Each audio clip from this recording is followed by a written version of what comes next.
ഒരു bike trip എന്ന് പറയുമ്പോൾ ഫസ്റ്റ് നമ്മുടെ മനസ്സിലേക്ക് വരുന്ന രണ്ട് പ്ലേസസ് ആണ് ലഡാക്കും അതുപോലെ തന്നെ ധനുഷ്കോടിയും. അപ്പോൾ നമ്മൾ വണ്ടി എടുത്തിട്ട് ഫസ്റ്റത്തെ ഒരു ലോങ് ട്രിപ്പാണ്, വേറെ എങ്ങോട്ടുമല്ല, നമ്മൾ ധനുഷ്കോടിയിലേക്കാണ് പോകുന്നത്. അപ്പോൾ ധനുഷ്കോടിയിലേക്ക് പോകുന്ന വഴിക്ക് നമുക്ക് ഒരുപാട് കാഴ്ചകൾ കാണാനുണ്ട്. അതുപോലെ തന്നെ ധനുഷ്കോടിയിൽ ചെന്നിട്ട് നമുക്ക് ഒരുപാട് ആക്ടിവിറ്റീസും ചെയ്യാനുണ്ട്. അപ്പോൾ അതിൻ്റെ കാഴ്ചകളൊക്കെ എന്തായാലും പുറകെ വരുന്നുണ്ട്. നമ്മൾ പോകുന്ന വഴിക്ക് ഒരുപാട് വിൻമിൽസ് ഇതുപോലെ തന്നെ കാണാൻ പറ്റും. ഈ വിൻമിൽസ് തന്നെയാണ് ഈ തമിഴ്നാടിൻ്റെ ഇലക്ട്രിസിറ്റി ഉൽപ്പാദനത്തിൽ ഒരു പ്രധാന പങ്ക് വഹിക്കുന്നത്. നമ്മളിങ്ങനെ കാണുമ്പോൾ ഇത് വളരെ ചെറിയൊരു ഫാൻ പോലെയൊക്കെ തോന്നുമെങ്കിലും ഇതിൻ്റെ ലീഫിൻ്റെ ഒരു സൈസ് എന്ന് പറഞ്ഞാൽ വളരെ വലുതാണ്. നമ്മൾ ഈ കാണുന്ന ഒരു ലോറി കണ്ടില്ലേ, ഈ ഒരു ലോറിയുടെ മുകളിൽ ഈ ഒരു ലീഫ് വെച്ചിട്ട് എത്രത്തോളം ലെങ്ത്ത് വരുന്നുണ്ടെന്ന് നോക്കി. നമ്മൾ നോർമലി കാണുന്ന 40 ഫീറ്റിൻ്റെ കണ്ടെയ്നർ ലോറികൾ ഏകദേശം ഒരു 4-5 എണ്ണം വെച്ചാൽ മാത്രമാണ് ഈ ഒരു ലീഫിൻ്റെ ലെങ്ത്തിലേക്ക് എത്തുള്ളൂ. ഈ വിൻമില്ലിൻ്റെ ടവർ വെച്ചതിന് ശേഷം അതിന് മുകളിലേക്ക് ഈ ഒരു ലീഫ് കയറ്റുന്ന കാര്യം ആലോചിക്കുമ്പോൾ തന്നെ വളരെ ക്യൂരിയോസിറ്റി തോന്നുന്നുണ്ട്. ഇത്രയും വലിപ്പമുള്ള ഈ ഒരു ലീഫ് എങ്ങനെയാണ് അത്രയും ഹൈറ്റിലേക്ക് എത്തിക്കുന്നതെന്നുള്ളതാണ് ഡൗട്ട്. അങ്ങനെ നമ്മൾ ധനുഷ്കോടിയുടെ അടുത്തേക്ക് എത്താറായ ടൈമിൽ കണ്ടൊരു കാഴ്ചയാണ്, നമ്മുടെ ഈ തൊട്ട് മുന്നിൽ പോകുന്ന കാറിൽ ആളുകൾ ഇരുന്ന് പോകുന്നുണ്ടല്ലേ, വിൻഡോ വഴിയും സൺറൂഫ് വഴിയെല്ലാം ആളുകൾ കംപ്ലീറ്റ് പുറത്താണ്. നമ്മൾ ഈ പോകുന്ന വഴിക്ക് പല സ്ഥലങ്ങളിലും ഒരുപാട് കോവർ കഴുതുകളെല്ലാം കാണാൻ പറ്റും. അതിൻ്റെ ഒരു പ്രധാന കാരണം എന്ന് പറയുന്നത് ഇവിടെയുള്ള ഗ്രാമപ്രദേശങ്ങളിലെല്ലാം ഈ വണ്ടികൾ എത്തിപ്പെടാത്ത കുറേ സ്ഥലങ്ങളൊക്കെ ഉണ്ടാവും. അങ്ങനെയുള്ള സ്ഥലങ്ങളിലെല്ലാം അവർ വീട്ടിലേക്ക് ആവശ്യമുള്ള സാധനങ്ങളെല്ലാം കൊണ്ടുപോകുന്നത് ഈ കാണുന്ന കോവർ കഴുതുകളുടെ മുകളിലാണ്. നമ്മൾ പോകുന്ന വഴിക്ക് കണ്ട മറ്റൊരു കാഴ്ചയാണ്, നമ്മൾ റോട്ടിൽ നിന്ന് ഡീവിയേറ്റ് ചെയ്ത് ഈ ഒരു വഴി എടുക്കാനായിട്ടൊരു കാരണമുണ്ട്. അത്യാവശ്യം നല്ല രീതിയിൽ പൂഴിമണ്ണായിട്ടുള്ള ഒരു ഏരിയ ആയതുകൊണ്ട് തന്നെ നമുക്ക് ഓടിച്ച് പോകാനും കുറച്ച് ബുദ്ധിമുട്ടായിരുന്നു. പക്ഷേ ഇങ്ങോട്ടേക്ക് കയറിയതിൻ്റെ കാരണം എന്ന് പറയുന്നത് നമ്മൾ നേരെ കാണുന്ന ആ ഒരു ലേക്കിലായിട്ട് വെള്ളം കുറഞ്ഞിരിക്കുന്നത് കൊണ്ട് തന്നെ ഒരുപാട് വെറൈറ്റി കൊക്കുകളും പക്ഷികളും എല്ലാം ഇരിക്കുന്നത് കണ്ടു. അപ്പോൾ എന്തായാലും അധികം തിരക്കൊന്നും ഇല്ലാത്തതുകൊണ്ട് തന്നെ ഈ ഒരു ഭാഗത്ത് ഇറങ്ങി ഇതിൻ്റെ വിഷ്വൽസൊക്കെ എടുത്തിട്ട് പോകാമെന്നുള്ള പ്ലാനിലാണ് ഇങ്ങോട്ട് വന്നത്. പക്ഷെ എന്താ ചെയ്യുക, നമ്മുടെ വണ്ടിയുടെ സൗണ്ട് കേട്ടപ്പോഴേക്കും അവിടെ ഉണ്ടായിരുന്ന ബേർഡ്സ് എല്ലാം പറന്ന് അപ്പുറത്തെ സൈഡിലേക്ക് പോയി. ഈ ഒരു നദിയിൽ നല്ലപോലെ വെള്ളം കുറഞ്ഞിരിക്കുന്നത് കൊണ്ട് തന്നെ മണ്ണിരയും അതുപോലുള്ള ഇൻസെക്ട്സ് എല്ലാം ഈ ഒരു ഏരിയയിൽ കിട്ടാനായിട്ടുള്ള ചാൻസ് കൂടുതലാണ്. അതുകൊണ്ടാണ് പല വെറൈറ്റിയിലുള്ള ബേർഡ്സ് ഈ ഒരു ഭാഗത്ത് വന്നിരിക്കുന്നത്. കൂടുതലും കാണുന്നത് പലതരം കൊക്കുകളാണ്.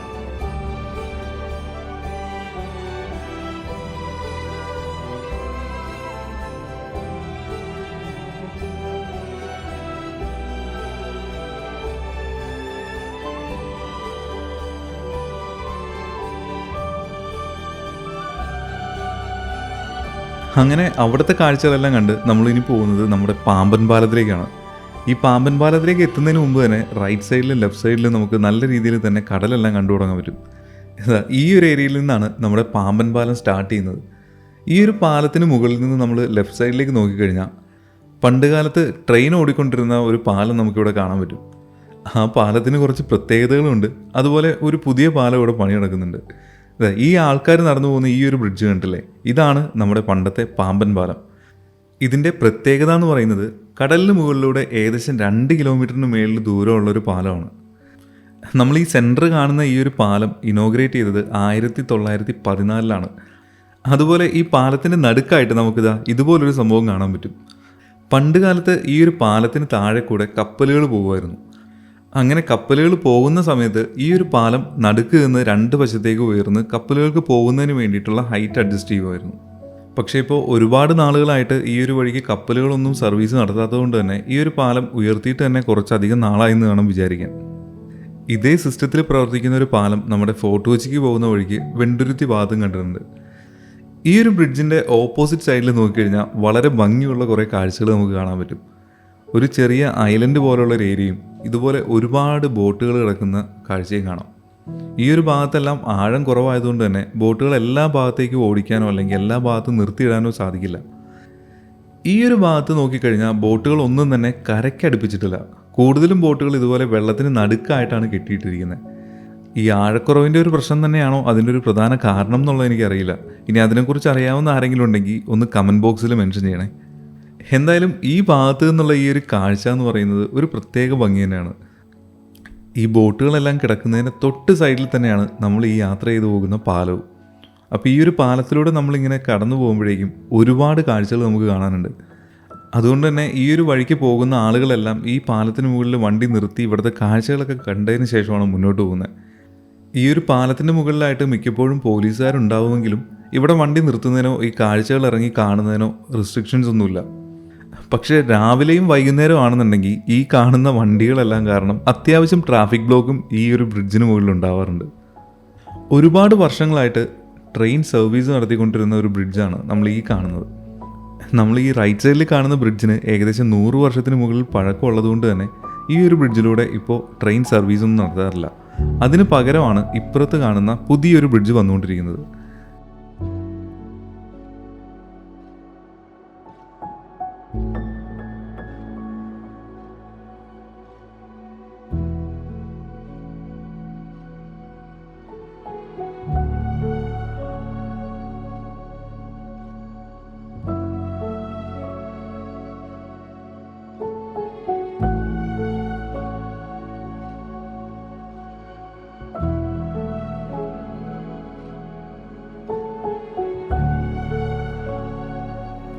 അങ്ങനെ പാമ്പൻ പാലത്തിലെ കാഴ്ചകളെല്ലാം കണ്ട് നമ്മൾ ഇനി പോകുന്നത് കുറച്ച് വാട്ടർ സ്പോർട്സ് എല്ലാം ചെയ്യാനായിട്ടുള്ള ഒരു പ്ലേസിലേക്കാണ്.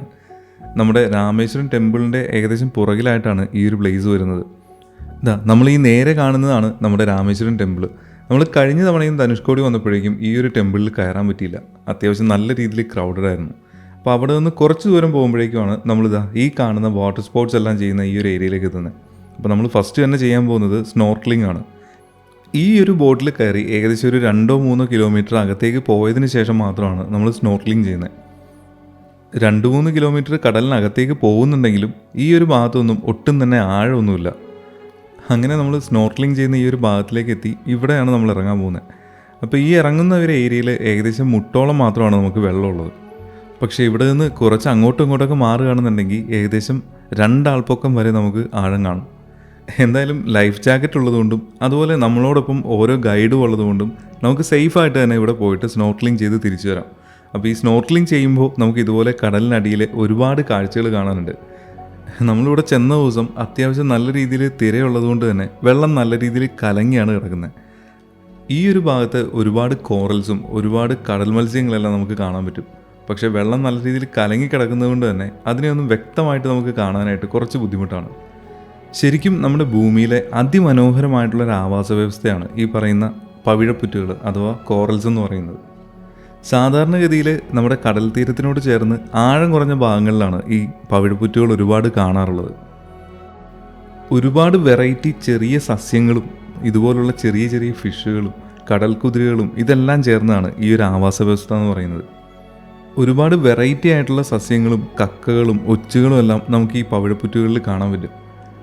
നമ്മൾ സ്നോർക്ലിങ്ങിന് പോകുമ്പോൾ അല്ലെങ്കിൽ ഈ പവിഴപ്പുറ്റുകൾ കൂടുതലായിട്ടുള്ള സ്ഥലങ്ങളിൽ ഇറങ്ങുമ്പോൾ കാലിൽ നല്ല സേഫായിട്ടുള്ളൊരു ഷൂസോ എന്തെങ്കിലും ധരിച്ചിട്ട് തന്നെ ഇറങ്ങണം.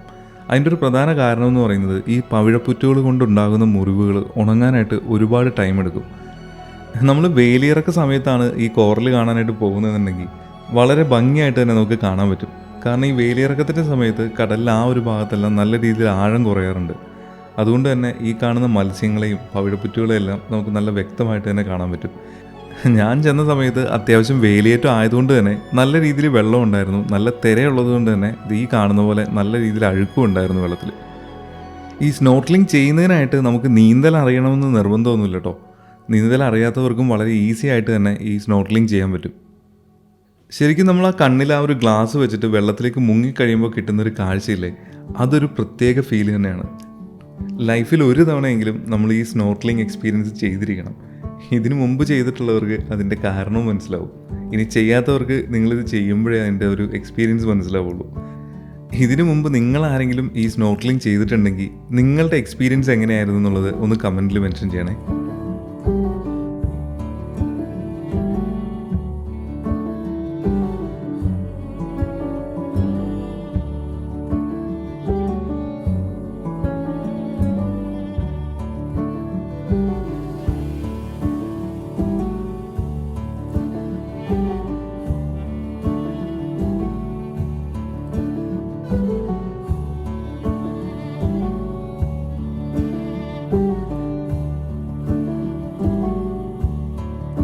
അങ്ങനെ ഏകദേശം 1 മണിക്കൂറോളം നമ്മൾ സ്നോർക്ലിംഗ് എല്ലാം ചെയ്ത് നെക്സ്റ്റ് നമ്മൾ പോകാൻ പോകുന്നത് ഈ കാണുന്ന ബമ്പർ ബോട്ട് റൈഡിലാണ്.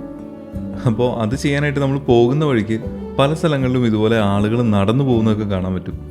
ഈ പോകുന്ന ആളുകൾ ഇവിടെ ഫിഷിങ്ങിനായിട്ട് നടക്കുന്ന ആളുകളാണ്. അപ്പോൾ ഈ പറഞ്ഞ ആക്ടിവിറ്റീസ് അല്ലാതെ ബനാന ബോട്ടും ഈ കാണുന്ന ജെറ്റ് സ്കീയും അങ്ങനെ ഒരുപാട് ആക്ടിവിറ്റീസ് ഇവിടെ അവൈലബിൾ ആണ്.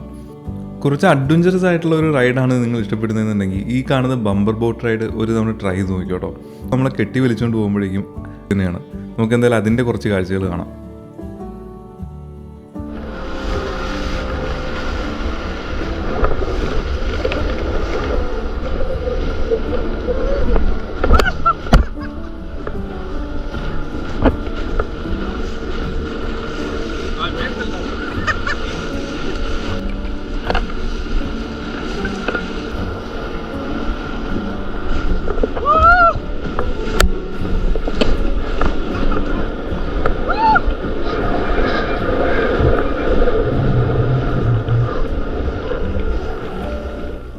ശരിക്കും ഈ ഒരു റൈഡിൻ്റെ ഒരു എക്സ്പീരിയൻസ് എന്ന് പറയുന്നത് ഒരു പ്രത്യേക രസം തന്നെയായിരുന്നു.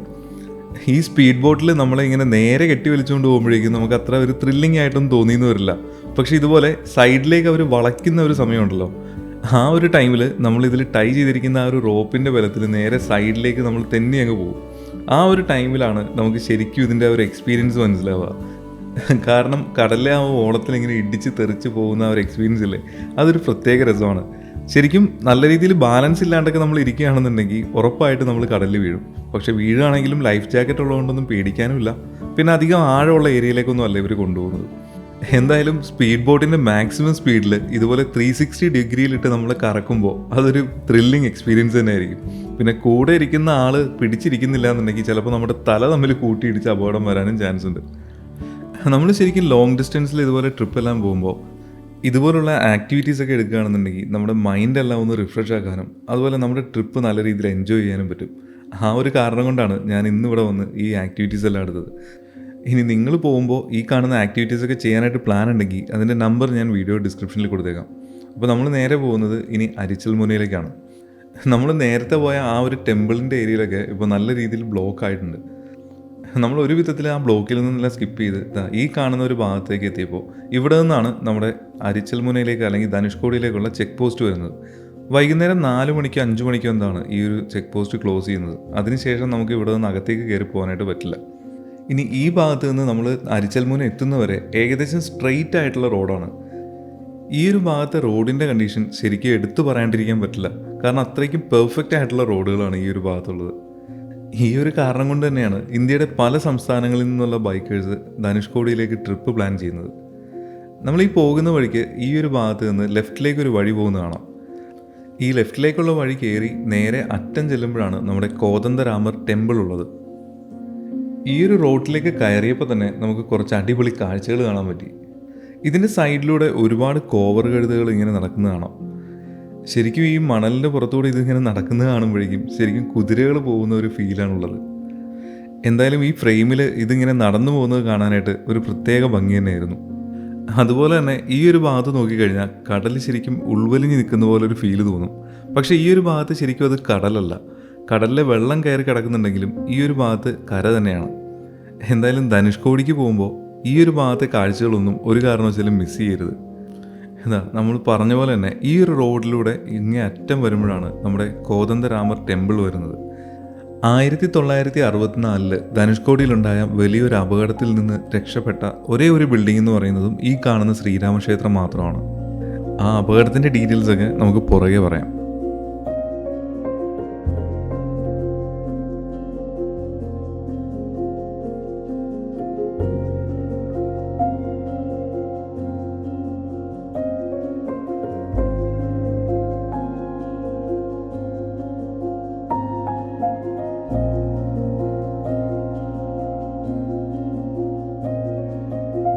ഇവിടുത്തെ കാഴ്ചകളെല്ലാം കണ്ടു കഴിഞ്ഞ് നമ്മൾ ഇനി പോകുന്നത് ധനുഷ്കോടി എന്ന് പറയുന്ന ഒരു തുറമുഖ പട്ടണത്തിലേക്കാണ്. ഇത് ഒരു പട്ടണമായിരുന്നു എന്ന് പറയുന്നതായിരിക്കും നല്ലത്. ഇപ്പോൾ നമ്മൾ നോക്കുമ്പോൾ ഇവിടെ കാണാൻ പറ്റുന്നത് ഇതുപോലുള്ള ഒരുപാട് ഓലമേഞ്ഞ വീടുകളാണ്. വർഷങ്ങൾക്ക് മുമ്പ് ഈ ഒരു സ്ഥലം എന്ന് പറയുന്നത് ശരിക്കും ഒരു പട്ടണം തന്നെയായിരുന്നു. ശരിക്കും ഇന്ത്യയിലെ തന്നെ ഏറ്റവും വലിയ ഒരു പട്ടണമാവാനായിട്ട് ചാൻസ് ഉണ്ടായിരുന്നൊരു സ്ഥലം കൂടിയായിരുന്നു ഈ ധനുഷ്കോടി എന്ന് പറയുന്നത്. പക്ഷേ 1964 ഒരു ചുഴലിക്കൊടുങ്കാറ്റാണ് ഈ ഒരു പട്ടണത്തെ പൂർണ്ണമായിട്ടും തകർത്ത് കളഞ്ഞത്. നമ്മുടെ തമിഴ്നാട്ടിൽ നിന്ന് പോകുമ്പോൾ ഇന്ത്യയുടെ തെക്കേ അറ്റത്ത് ബംഗാൾ ഉൾക്കടലും അതുപോലെ തന്നെ ഇന്ത്യൻ മഹാസമുദ്രവും കൂടിച്ചേരുന്ന ഭാഗത്താണ് നമ്മുടെ ധനുഷ്കോടി അല്ലെങ്കിൽ അരിച്ചൽ മുന എന്ന് പറയുന്ന ഈ ഒരു സ്ഥലം സ്ഥിതി ചെയ്യുന്നത്. ഒരു കാലത്ത് ഇന്ത്യയുടെ അഭിമാനമായിട്ടുള്ളൊരു തുറമുഖ പട്ടണമായിരുന്നു ഈ ധനുഷ്കോടി എന്ന് പറയുന്നത്. പക്ഷേ ഇപ്പോൾ ധനുഷ്കോടിയെ പറയുന്നത് ഗോസ്റ്റ് ടൗൺ എന്നാണ്, അതായത് പ്രേത നഗരം. അതിൻ്റെ കാരണം എന്ന് പറയുന്നത് ഇവിടെ പ്രേതമോ ഭൂതമോ ഉള്ളത് കൊണ്ടല്ല. അതിൻ്റെ കാരണം എന്ന് പറയുന്നത് ഈ ധനുഷ്കോടിയിലേക്ക് അല്ലെങ്കിൽ അരിച്ചൽ മുനയിലേക്ക് നമ്മൾ പോകുമ്പോൾ ഇതിൻ്റെ ഇടത് സൈഡിലും വലത് സൈഡിലും കടൽ നമുക്ക് കാണാൻ പറ്റും. ഇതിൻ്റെ വലത് സൈഡിൽ നമ്മൾ കാണുന്നത് ഇന്ത്യൻ മഹാസമുദ്രവും ഇടത് സൈഡിൽ കാണുന്നത് ബംഗാൾ ഉൾക്കടലുമാണ്. അതുപോലെ നമ്മളിപ്പോൾ ഈ കാണുന്ന ഒരു ബിൽഡിങ്ങില്ലേ, ഇതാണ് പണ്ട് കാലത്തെ ധനുഷ്കോടിയിലെ റെയിൽവേ സ്റ്റേഷൻ ഉണ്ടായിരുന്ന സ്ഥലം. ഈ ഒരു റെയിൽവേ സ്റ്റേഷനും അതുപോലെ ഈ ഒരു പട്ടണവും ഒറ്റ ദിവസം കൊണ്ടാണ്, അതായത് ഒറ്റ രാത്രി കൊണ്ടാണ് ഇല്ലാതായത്. ഒരുപാട് വർഷങ്ങൾക്ക് മുമ്പ് നിറയെ ട്രെയിനുകളും ഒരുപാട് ആളുകളും എല്ലാം വന്നു പോയിരുന്ന ഒരു ഏരിയ ആയിരുന്നു നമ്മളിപ്പോൾ ഈ കാണുന്നത്. ഈ കാണുന്ന ഒരു പാത്തിലാണ് പണ്ട് റെയിൽവേ ട്രാക്ക് ഉണ്ടായിരുന്നത്. ഇപ്പോൾ ആ പാത്തിലെല്ലാം ഇവിടെയുള്ള ആളുകൾ വീടെല്ലാം വെച്ചിരിക്കുന്നതാണ് നമുക്ക് കാണാൻ പറ്റുക. ഈ ഒരു പട്ടണവും അതുപോലെ ഈ ഒരു റെയിൽവേ സ്റ്റേഷനെല്ലാം ഒറ്റ ദിവസം കൊണ്ട് അല്ലെങ്കിൽ ഒറ്റ രാത്രി കൊണ്ട് തകർന്നതിൻ്റെ പുറകിലും ഒരു കഥയുണ്ട്. അന്നുണ്ടായിരുന്നതിൽ വളരെ ചുരുക്കം ബിൽഡിങ്ങുകളുടെ അവശിഷ്ടങ്ങൾ മാത്രമാണ് നമുക്ക് ഈ ഒരു ഭാഗത്തെല്ലാം ഇപ്പോൾ കാണാൻ പറ്റും. ഈ റെയിൽവേ സ്റ്റേഷൻ കൂടാതെ പണ്ടുണ്ടായിരുന്ന ഒരു പള്ളിയുടെ അവശിഷ്ടങ്ങൾ നമുക്കിപ്പോൾ കാണാൻ പറ്റും. നമ്മൾ അതൊക്കെ കാണുന്നതിന് മുമ്പ് അന്നത്തെ അപകടത്തിൽ നിന്ന് രക്ഷപ്പെട്ട ഒരാളാണ് ഈ കാണുന്നത്. പുള്ളിയുടെ കുറച്ച് എക്സ്പീരിയൻസ് പറയുന്നത് കേൾക്കാം. இது எப்பவும் சர்வசாதாரணமாகவே நம்ம நினைக்கிறது. ஆனால் மழை பெய்யும், காற்றடிக்கும். ஆனால் இப்படி கடல் எந்திரிச்சு இப்படி கொந்தளிச்சு வரணும்னு யாருக்குமே நினைக்கவே இல்லை. அப்போ தொலைக்காட்சி நிலையம்லாம் கிடையாது, கரண்டு கிடையாது. பஞ்சாயத்து போர்லேருந்து ஒவ்வொரு தூண் ஊண்டி இருப்பாங்க. அதில் சிம்மிலி விளக்கு வச்சுருப்பாங்க. இங்கே ஒரு லைட்னா அங்கே ஒரு லைட் அப்படி இப்படி நெட்டுக்கு. அது கரண்டு மாதிரியே நல்லா ஒளி கொடுக்கும். அப்போ எனக்கு வயசு 14. எங்கள் அப்பா இந்த கப்பலில் வேலை. கப்பல் வந்த உடனே நேர கேப்டன்கிட்ட போய் விளையாடுறது நமக்கு வேலை. 1964 அப்போ அந்த தண்ணி வெள்ளம் ஏறும்போது நாங்கள் வீட்டுக்குள்ளே இருக்கோம். வீடு அந்த கடல் கரை ஓரமாக. நீங்கள் வீட்டுக்குள்ளே இருந்துச்சா? நாங்கள் வீட்டுக்குள்ளே இருந்தது. Railway quarters. கடல் இப்படி வந்தது, இந்த சைடில் இருந்து இந்த சைடில் வந்தது. அதனால வேண்டி ஒரு 2000 பேர்கிட்ட தப்பிட்டாங்க, 1000 பேர் இறந்தது. நீங்கள் வீட்டில் இருக்கும்போது வீட்டில் தண்ணி வரலையா? தண்ணி இருந்துச்சு, ஆனால் வெளியே வந்தால் தான் கொண்டு போகணும். நாங்கள் வீட்டுக்குள்ளே இருந்ததுனால தப்பிச்சிட்டோம். വീട് സിമന്റാല കെട്ടി റെയിൽവേ ക്വാർട്ടേഴ്സ്. ആള് പറഞ്ഞതിൻ്റെ ഒരു രത്നച്ചുരുക്കം പറയാം. 1964 ഡിസംബർ 17 തെക്കൻ ആൻഡമാനിൽ ഒരു ന്യൂനമർദ്ദം രൂപം കൊണ്ടു. ഈ ന്യൂനമർദ്ദം തന്നെ ഒരു ചുഴലിക്കൊടുങ്കാറ്റായി മാറുകയും ഏകദേശം ഡിസംബർ 22 അത് ധനുഷ്കോടിയുടെ കര തൊടുകയും ചെയ്തു. ഈ ചുഴലിക്കൊടുങ്കാറ്റാണ് ഈ കഥയിലെ വില്ലൻ. ഈ ഒരു ചുഴലിക്കൊടുങ്കാറ്റ് മൂലം എപ്പോഴും ശാന്തമായിട്ട് തന്നെ കിടക്കാറുള്ള ബംഗാൾ ഉൾക്കടലിൽ വലിയ തിരമാലകൾ ഫോം ചെയ്യുകയും ഏകദേശം 7 മീറ്ററോളം ഹൈറ്റുള്ള തിരമാലകളായിരുന്നു ആ ഒരു സമയത്തുണ്ടായിരുന്നത്. ആ തിരമാലയുടെ ശക്തിയിലാണ് നമ്മുടെ ഈ ധനുഷ്കോടി എന്ന് പറയുന്ന നഗരം കംപ്ലീറ്റ് ആയിട്ട് നശിച്ചു പോയത്. നമ്മൾ ഈ കാണുന്ന ഫിഷെല്ലാം ഫ്രൈ ചെയ്ത് ഇങ്ങനെ വിൽക്കുന്നതും ഇവിടെ പണ്ട് താമസിച്ചിരുന്ന ആളുകൾ തന്നെയാണ്. ഇവിടെ നിന്ന് ഇവരോട് ഗവൺമെൻറ് മാറി താമസിക്കാനായിട്ട് പറയുന്നുണ്ടെങ്കിലും ഇവരുടെ കാരണവന്മാരായിട്ട് താമസിച്ച് വരുന്നൊരു സ്ഥലം ആയതുകൊണ്ട് തന്നെ ഇവിടെ നിന്ന് പോകാനായിട്ട് ഇവരാരും തയ്യാറില്ല. അപ്പോൾ ഈ കാണുന്ന രീതിയിലുള്ള ഫിഷും അതുപോലെ തന്നെ ഈ കാണുന്ന ഷോപ്സും എല്ലാം തന്നെയാണ് ഇവിടെയുള്ള ആളുകളുടെ പ്രധാന വരുമാന മാർഗം എന്ന് പറയുന്നത്. കടലിൻ്റെ തീരത്തായതുകൊണ്ട് തന്നെ ഉപ്പുകാറ്റ് കൊണ്ട് ഈ ബിൽഡിങ്ങുകൾക്ക് കംപ്ലൈൻറ്റ് വരുന്നത് കൊണ്ടായിരിക്കാം ഇവരിപ്പോഴും ഈ ഓല വീടും അതുപോലെ തന്നെ ഷീറ്റ് വെച്ചിട്ടുള്ള കെട്ടിടങ്ങളെല്ലാം നിർമ്മിക്കുന്നത്. നമ്മളിപ്പോൾ ഈ കാണുന്നതാണ് പണ്ടത്തെ ആ പള്ളിയുടെ അവശേഷിപ്പ് എന്ന് പറയുന്നത്. ഈ പള്ളിയിലേക്ക് പോകുന്ന വഴിക്ക് നമുക്ക് ഒരുപാട് കടകൾ ഇതുപോലെ കാണാൻ പറ്റും. കാരണം ഇവിടെ വരുമ്പോൾ ഇവിടെ കാണേണ്ട ഒരു പ്രധാന അട്രാക്ഷൻ എന്ന് പറയുന്നതും ഈ കാണുന്ന CSI ചർച്ച് തന്നെയാണ്. ഈ ഒരു ചർച്ചിൻ്റെ മുമ്പിലായിട്ട് ഇതുപോലെ ചെറിയൊരു കിണർ കാണാൻ പറ്റും. ഇവിടെയുള്ള ആളുകൾ കുടിക്കുന്നതിനുള്ള വെള്ളം എടുക്കുന്നത് ഇതുപോലുള്ള ചെറിയ കിണറുകളിൽ നിന്നാണ്. ഈ ഒരു സ്ഥലം നിൽക്കുന്നത് പൂർണ്ണമായിട്ടും കടലിനാൽ ചുറ്റപ്പെട്ട ഒരു ഏരിയയിലായതുകൊണ്ട് തന്നെ ഇങ്ങനെയുള്ള കിണറുകളിൽ നിന്ന് കുടിക്കാനുള്ള വെള്ളം കിട്ടുന്നത് ശരിക്കും ഒരു അത്ഭുതം തന്നെയാണ്. നമ്മളിപ്പോൾ ഈ കാണുന്ന ഈ ഒരു ചർച്ച് ഇത് ഈ ഒരു രൂപത്തിലാവാനായിട്ടുള്ള കാരണവും നമ്മൾ നേരത്തെ പറഞ്ഞ ആ ചുഴലിക്കൊടുങ്കാറ്റും ആ തിരമാലകളും തന്നെയായിരുന്നു. ഒരുപാട് വർഷങ്ങൾക്ക് മുമ്പ് നിർമ്മിച്ച ബിൽഡിംഗ് ആയതുകൊണ്ട് തന്നെ ഇതിൻ്റെ ഭിത്തിയിൽ നോക്കുമ്പോഴേക്കും നമുക്ക് കാണാൻ പറ്റുന്നത് കൂടുതലും ഈ കടലിൽ നിന്ന് കിട്ടുന്ന കല്ലുകളൊക്കെ തന്നെയാണ്. ഇത് ശരിക്കും കല്ലുകളൊന്നുമല്ല. നമ്മൾ കഴിഞ്ഞ തവണ വന്നപ്പോഴേക്കും വെള്ളത്തിലിട്ട പൊങ്ങിക്കിടക്കുന്ന രീതിയിലുള്ള കുറച്ച് സ്റ്റോൺസ് നമ്മൾ കണ്ടിരുന്നു. അത്തരത്തിലുള്ള സ്റ്റോണുകളാണ് ഈ ഒരു ബിൽഡിംഗ് നിർമ്മിക്കുന്നതിനായിട്ട് കൂടുതൽ ഉപയോഗിച്ചിരിക്കുന്നത്. ഈ ഒരു ചർച്ചിന് നല്ല രീതിയിൽ കേടുപാടുകൾ സംഭവിച്ചിട്ടുണ്ടെങ്കിലും ആ പള്ളിയുടെ അൾത്താരയും കാര്യങ്ങളെല്ലാം നമുക്ക് ഇപ്പോഴും കാണാൻ പറ്റും.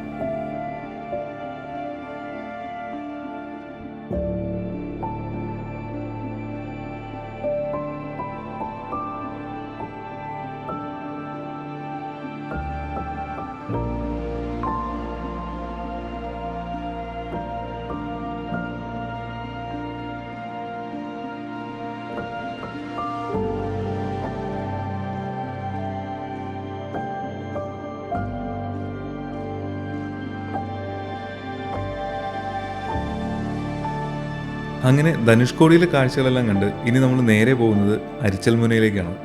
ഈ അരിച്ചൽമുന എന്ന് പറയുന്ന സ്ഥലമാണ് നമ്മുടെ ധനുഷ്കോടിയുടെ ഏറ്റവും എൻഡിൽ കാണുന്ന ഒരു പ്ലേസ് എന്ന് പറയുന്നത്. നമ്മളവിടെ എത്തുന്നത് ഒരു ഞായറാഴ്ച ആയതുകൊണ്ട് തന്നെ അത്യാവശ്യം നല്ല രീതിയിൽ ക്രൗഡ് ഉണ്ടായിരുന്നു. പിന്നെ ഈ ഒരു ഭാഗത്ത് പ്രത്യേകിച്ച് പാർക്കിംഗ് സ്പേസ് ഒന്നും ഇല്ലാത്തതുകൊണ്ട് തന്നെ റോഡിൻ്റെ സൈഡിൽ തന്നെയാണ് ഈ വലിയ വണ്ടികളാണെങ്കിൽ പോലും ഇടുന്നത്. അതുകൊണ്ടുള്ള ട്രാഫിക് ബ്ലോക്കും നല്ല രീതിയിലുണ്ട്. ഇനി പോകുന്ന വഴിക്കുള്ള വേറൊരു കൗതുകകരമായിട്ടുള്ളൊരു കാഴ്ച കാണാം. നമ്മൾ ഈ പോകുന്ന വഴിക്ക് റൈറ്റ് സൈഡിൽ നിന്ന് നല്ല രീതിയിൽ കാറ്റടിക്കുന്നുണ്ട്. ഈ കാറ്റിൻ്റെ ശക്തി കൊണ്ട് തന്നെ നമ്മൾ പോകുന്ന വഴിക്ക് റൈറ്റ് സൈഡിൽ നിന്ന് അടിക്കുന്ന തിരമാലയുടെ വെള്ളം നമ്മുടെ മേത്തേക്ക് വന്ന് വീഴുന്നുണ്ട്. അതുപോലെ തന്നെ ചില സ്ഥലങ്ങളിൽ നല്ല രീതിയിൽ മണലുള്ളതുകൊണ്ട് തന്നെ ആ മണൽ പറന്ന് നമ്മൾ പോകുന്ന റോഡിലേക്കും വന്ന് വീഴുന്നുണ്ട്. ഇപ്പോൾ റോഡിൽ നമ്മൾ നോക്കിക്കഴിഞ്ഞാൽ ഏകദേശം നമ്മുടെ ടയറെല്ലാം താഴ്ന്നു പോകുന്ന അളവിൽ മണ്ണുണ്ട്. ഈ മണ്ണ് നമ്മൾ ഇനി എടുത്ത് മാറ്റണമെന്ന് വിചാരിച്ചാൽ പോലും 1 മണിക്കൂർ 2 മണിക്കൂർ കഴിയുമ്പോൾ അതേ അളവിൽ തന്നെ വീണ്ടും മണ്ണ് വരും. ഈ മണ്ണുള്ള ഏരിയയിലൂടെ ഒന്ന് ക്രോസ് ചെയ്യാനായിട്ട് ചെറിയ വണ്ടിയാണെങ്കിലും വലിയ വണ്ടിയാണെങ്കിലും എല്ലാവരും ഒന്ന് കഷ്ടപ്പെടുന്നുണ്ട്. ബൈക്കാണെങ്കിൽ പോലും നമ്മൾ പോകുമ്പോഴേക്കും നല്ല രീതിയിൽ സ്ലിപ്പ് ആവുന്നുണ്ട്. ചില സ്ഥലത്ത് വണ്ടികൾ താഴ്ന്നു പോലും പോകുന്നുണ്ട്. നമ്മുടെ ലെഫ്റ്റ് സൈഡിൽ ഇന്നോവ തള്ളിക്കൊണ്ട് പോകുന്നുണ്ടല്ലേ. നമ്മളിപ്പോൾ ശരിക്കും പോകുന്നത് റോഡിലൂടെ തന്നെയാണ്, പക്ഷേ റോഡിലേക്ക് ഫുൾ മണ്ണ് വന്ന് വീണ് കിടക്കുന്നതുകൊണ്ടിട്ടാണ് ഈ ഒരു പ്രശ്നമുള്ളത്. അങ്ങനെ നമ്മൾ അരിച്ചൽമുനയിലേക്ക് അടുക്കും തോറും ക്രൗഡ് കൂടി വരികയാണ്. ഇതിൻ്റെ ഇടയ്ക്കൂടെയൊക്കെ തട്ടാണ്ടും മുട്ടാണ്ടും ഒക്കെ വണ്ടി എടുത്തുകൊണ്ട് പോകണം എന്നുണ്ടെങ്കിൽ അത്യാവശ്യം ശ്രദ്ധിച്ച് തന്നെ ഓടിക്കണം.